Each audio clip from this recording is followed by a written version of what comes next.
Sunday school का आराधना को शुरू करते हुए गाएंगे सक्सीबानी गीत नंबर 311। सक्सीबानी गीत नंबर 311। देखो खुदा ने पापी जग से कैसा किया है प्यार।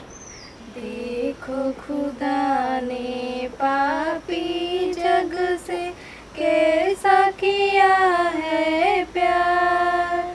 भेजा था यीशु मसीह को जगत में क्रूस पर देने को जान। भेजा था यीशु मसीह को जगत में क्रूस पर देने को जान।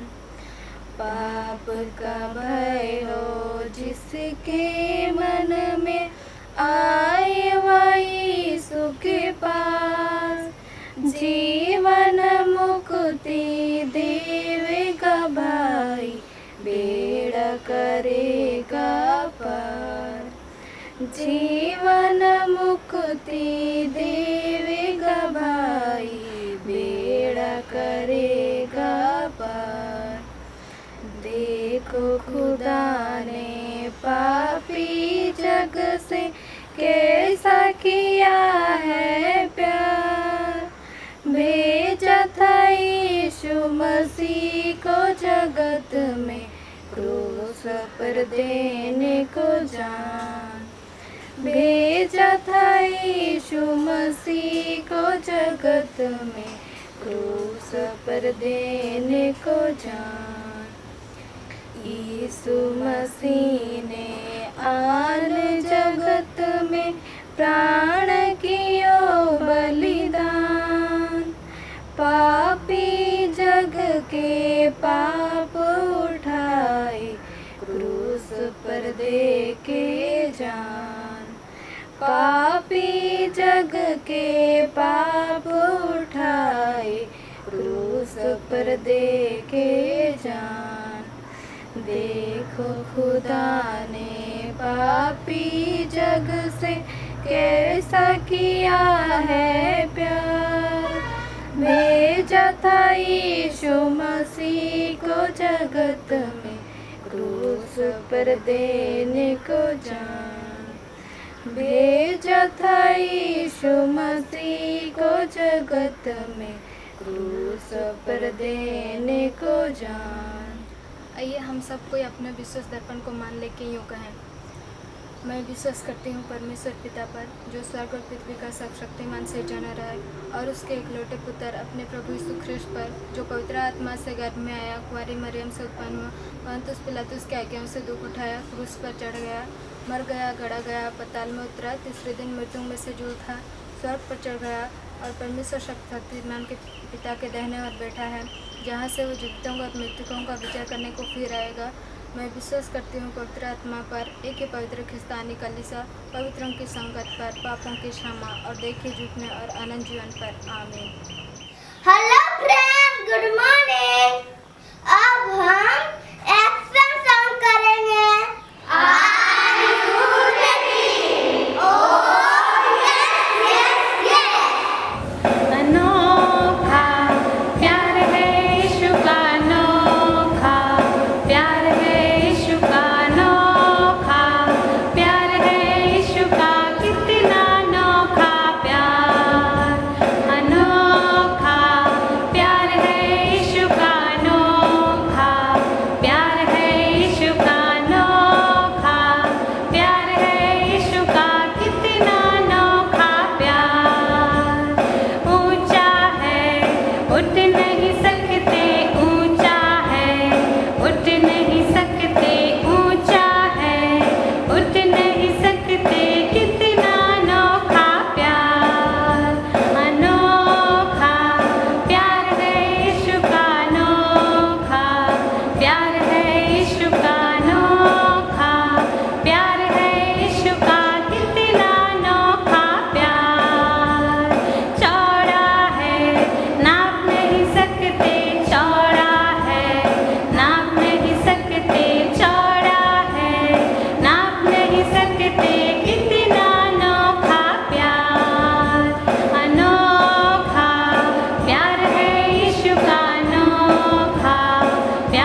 सबों को यीशु सहाय। मैं विश्वास करती हूँ कि आप सब कोई परमेश्वर के आनंद और शांति में होंगे। तो चलिए संडे स्कूल का क्लास स्टार्ट करते हैं। पिछले क्लास का टॉपिक था यीशु महासभा के सामने और आज की क्लास का 2 टॉपिक है। पहला पतरस का मुकर जाना और दूसरा यहूदा का अंत। पहली बार पतरस का मुकरना, यह हम पाएंगे मत्ती चैप्टर 26 वर्स 69 टू 70। पतरस भी यीशु के 12 चेलों में से एक था। तो जब यीशु का मुकदमा सिनहद्रिन में चल रहा था तब पतरस बाहर आंगन में बैठा था और तब उसके पास एक दासी आती है और उससे पूछती है कि तू भी तो यीशु नासरी के साथ था। इस पर पतरस सबके सामने इनकार कहता है और कहता है कि मैं नहीं जानता तू क्या कह रही है। दूसरी बार पतरस का मुकर जाना, यह हमें मिलता है मैथ्यू चैप्टर 26 वर्स 71 टू 72। तब पतरस वहाँ से बाहर देवड़ी की ओर जाता है और तब दूसरी दासी आती है और उसे देखकर जो वहाँ पे रहते हैं उन सबसे कहती है कि यह भी तो यीशु नासरी के साथ था। तब इस पर पतरस शपथ खाकर कहता है कि मैं उस मनुष्य को नहीं जानता। तीसरी बार पतरस का मुकरना, यह हमें मिलता है मत्ती चैप्टर 26 वर्स 73 टू 74। तब वहाँ पे जो लोग खड़े थे वे पतरस के पास आते हैं और उससे कहते हैं कि निश्चय तू भी उनमें से एक है, क्योंकि तू भी तो गलीली है। और इस पर पतरस धिक्कारने और शपथ खाने लगता है और कहता है कि मैं नहीं जानता उस मनुष्य को। और उसके ऐसे कहते ही तुरंत मुर्ग बांग देता है। तब पतरस को यीशु का कहा हुआ बात याद आता है कि यीशु ने कहा था कि मुर्ग के बांग देने से पहले ही तू 3 बार मेरा इनकार करेगा। और यह याद कर कर वो बहुत दुखी होता है और बाहर जाकर फूट फूट कर रोता है। तो बच्चों, आप में से कितने ऐसे हैं जो यीशु मसीह के बारे जाकर अपने दोस्तों को बताता हो, या जो भी हम संडे स्कूल में सीखते हैं वो अपने फ्रेंड्स के साथ भी शेयर करते हैं? या कहीं ऐसा तो नहीं कि जो भी हम सीखते हैं संडे स्कूल में वो बस संडे स्कूल तक ही रह जाता है और जैसे ही हम बाहर जाते हैं, स्कूल जाते हैं, ट्यूशन्स जाते हैं, तब वहाँ पे हमें यीशु मसीह के बारे में बात करने में भी शर्म आती हो? तो इस पर परमेश्वर का वचन यूँ लिखा है कि जो कोई मनुष्य के सामने मुझे मान लेगा उसे मैं भी अपने स्वर्गीय पिता के सामने मान लूँगा, परंतु जो कोई मनुष्य के सामने मेरा इनकार करेगा उसे मैं भी अपने स्वर्गीय पिता के सामने इनकार करूँगा। पतरस यीशु मसीह के 12 चेलों में से एक था और वो हमेशा यीशु मसीह का सबसे फेवरेट बनना चाहता था और उसे बहुत विश्वास था कि वो यीशु मसीह का पीछा कभी नहीं छोड़ेगा। परंतु जब सिनहद्रिन में यीशु मसीह के ऊपर थूका गया, यीशु मसीह को मारा गया, तब वो बहुत डर गया कि कहीं ऐसा तो नहीं अगर लोगों को पता चल गया कि वो भी यीशु मसीह के साथ है तो लोग उसे भी मारेंगे, उसे भी पीटेंगे। तो इसीलिए उसने यीशु मसीह का इनकार किया और 1 बार नहीं 3 बार किया। तो कई बार ऐसा हो सकता है कि हम किसी परीक्षा में पड़े हो या हम किसी प्रॉब्लम में हो, परंतु याद रखना कि हम किसी भी प्रॉब्लम में क्यों ना पड़े हो, हमारा परमेश्वर उस प्रॉब्लम से कहीं ज़्यादा बड़ा है कि वो हमें किसी भी प्रॉब्लम से निकाल सकता है। हमें करना क्या है? हमें सिर्फ परमेश्वर पर विश्वास रखना है और उसके पीछे चलना है। वो जो कुछ लिखा है, जो कुछ हम वचन में पढ़ते हैं, बस उसे ही फॉलो करते जाना है और परमेश्वर निश्चय ही हमें उस परीक्षा से बाहर निकालेगा। आज का दूसरा टॉपिक है यहूदा का अंत, जो हमें बाइबल में मिलता है मत्ती उसका 27 अध्याय उसका 1 से 5 पद में। जब भोर हुई तो प्रधान याजक और पुरनिये यीशु मसीह को पिलातुस के हाथों में सौंप देते हैं, क्योंकि केवल पिलातुस ही उसे मृत्यु दंड दे सकता था। तो यह सब जानकर जब यीशु पकड़वाया गया और यह बात यहूदा इस्करियोती, जो कि यीशु मसीह के 12 चेलों में से एक था, उसे पता चलता है तो वो बहुत ही पछताता है, क्योंकि उसी ने 30 चांदी के सिक्के के बदले में यीशु मसीह को पकड़वाया था। तो वह बहुत दुखी होता है और वह याजकों और पुण्यों के पास वह 30 चांदी के सिक्के ले आता है उन्हें लौटाने के लिए। और वह उनसे कहता है कि मैंने एक निर्दोष को घात के लिए पकड़वाकर बहुत बड़ा पाप किया है। परंतु याजक और पुण्य कहते हैं कि इससे हमें क्या फ़र्क पड़ता है। इस पर यहूदा इस्करियोती 30 चांदी के सिक्कों को मंदिर में फेंक कर चला जाता है और अपने आप को फांसी लगा देता है। अब हम जानेंगे लहू के खेत के बारे, जो हमें मिलता है मत्ती उसका 27 अध्याय 6 से 8 पद तक। तब महायाजकों ने उस 30 चांदी के सिक्कों को लिया और उन्होंने सोचा कि इसे भंडार में रखना उचित नहीं होगा, इसलिए उन्होंने क्या किया, परदेशियों को गाड़ने के लिए एक खेत मोल ले लिया और उन्होंने एक कुम्हार का खेत मोल ले लिया और इसी खेत को कहते हैं लहू का खेत।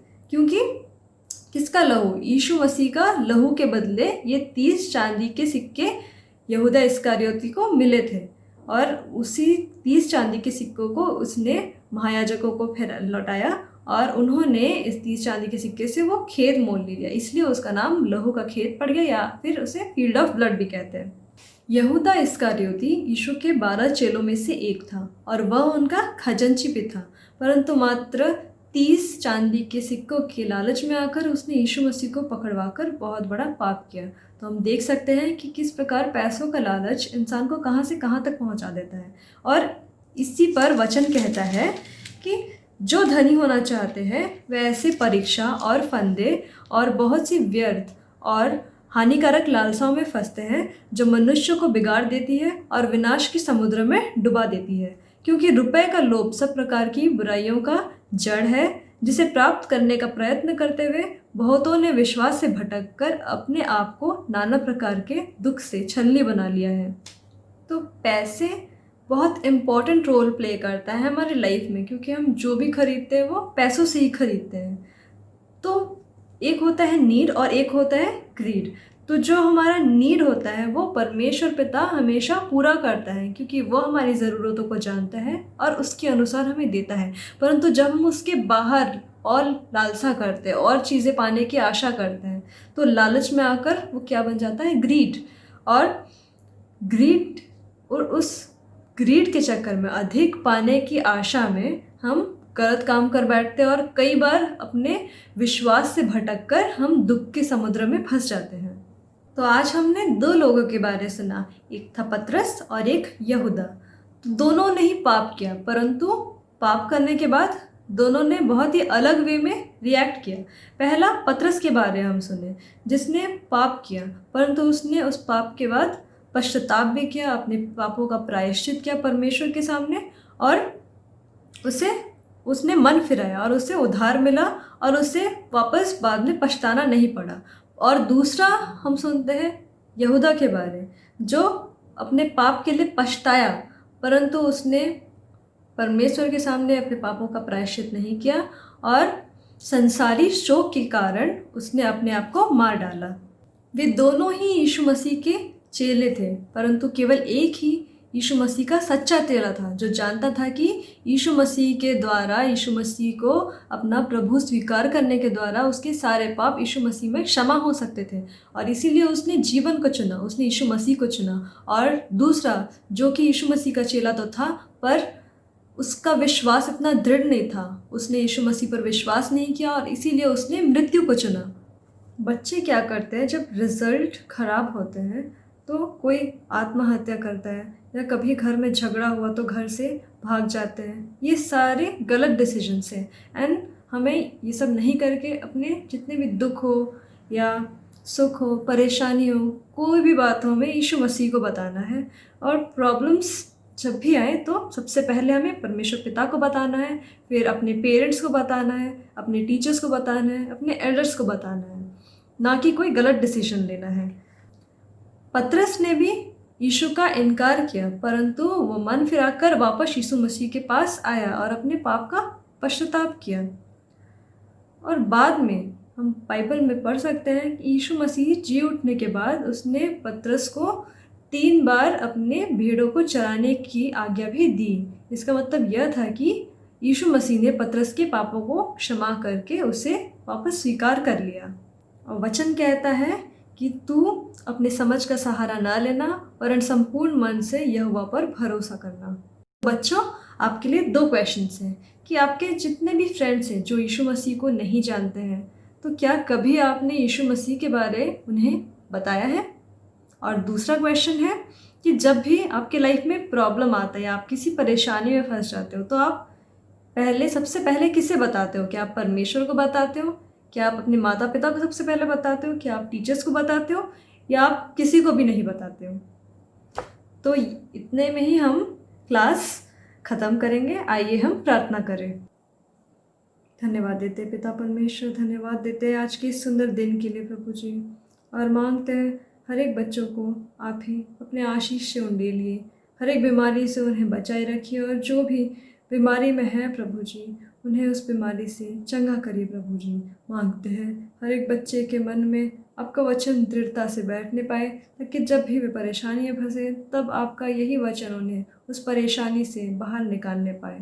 सही गलत का फ़र्क प्रभु जी वे जानने पाए, और वे प्रभु जी गलत चीज़ों की ओर अपना मन न लगाने पाए, ऐसी विनती आपसे करते हैं।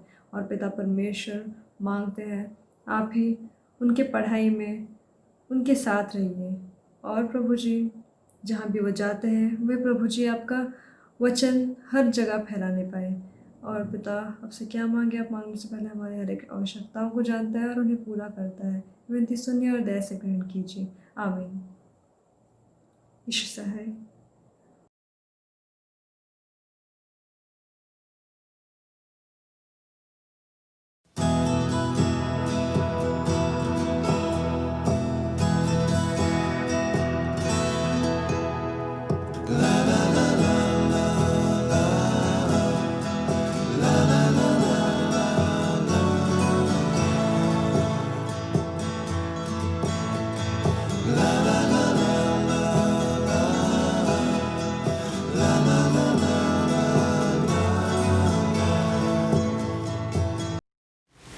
आइए हम संडे स्कूल को ऑन करते हुए अंतिम प्रार्थना करेंगे।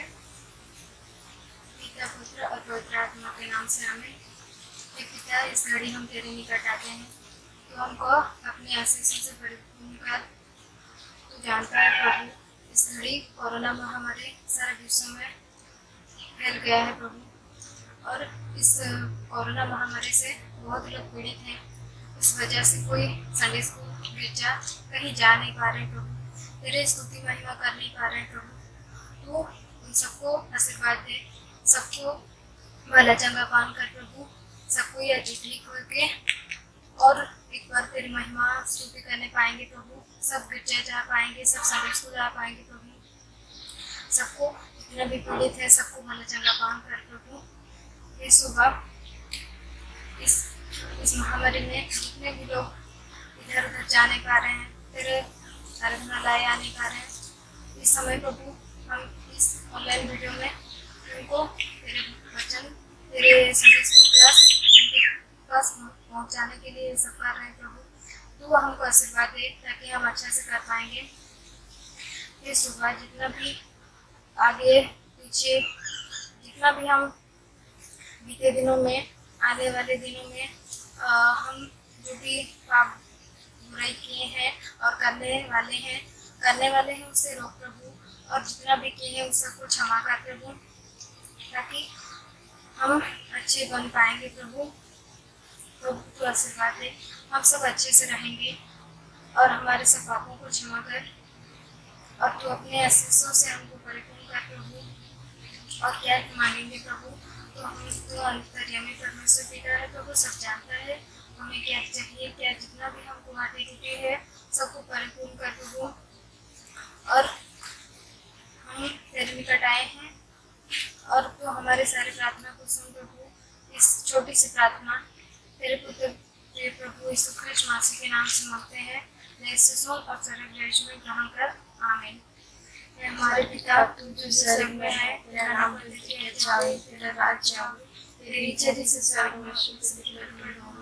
हमारे प्रतिदिन की रोटी आज हमको दे, और हमारे अपराध को क्षमा कर जैसे हमें अपने अपराध को क्षमा करते हैं, और हमको परीक्षा में मत डाल, परंतु बुरे से छुड़ा, क्योंकि राज्य और महिमा सदा तेरी है। आमीन। प्रभु शक्ति अब दे, शक्ति अब दे, शक्ति अब दे मुझे, तब मैं ज्योति दूंगा हर जगह हर समय।